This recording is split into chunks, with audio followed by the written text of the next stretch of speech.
ఈరోజు రామగుండం నియోజకవర్గ శాసనసభ్యులు గౌరవ శ్రీ ఎంఎస్ రాజ్ ఠాకూర్ గారు పెద్దపల్లి జిల్లా కలెక్టర్ కార్యాలయాన్ని సందర్శించి జిల్లా కలెక్టర్ గారిని మర్యాదపూర్వకంగా కలిసి రామగుండం నియోజకవర్గ అభివృద్ధిపై సమీక్షా సమావేశం నిర్వహించారు. ఈ సందర్భంగా ఎమ్మెల్యే గారు రామగుండం మున్సిపల్ కార్పొరేషన్తో పాటు పాలకుర్తి అంతర్గా మండలాల అభివృద్ధికి సంబంధించిన అనేక అంశాలపై చర్చించారు.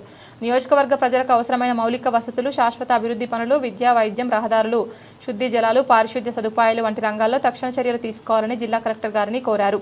ప్రత్యేకించి రాబోయే నెలలో చేపట్టవలసిన అభివృద్ధి ప్రణాళికలపై అధికారులతో సమగ్రంగా చర్చించిన ఎమ్మెల్యే గారు ప్రతి గ్రామం, ప్రతి వార్డు అభివృద్ధి తన ధ్యేయమని స్పష్టం చేశారు. మున్సిపల్ కార్పొరేషన్ పరిధిలో రహదారి మరమ్మతులు, కాలువల నిర్మాణం, పార్కులు, వీధి దీపాలు వంటి సదుపాయాలను వేగవంతంగా అమలు చేయాలని సూచించారు.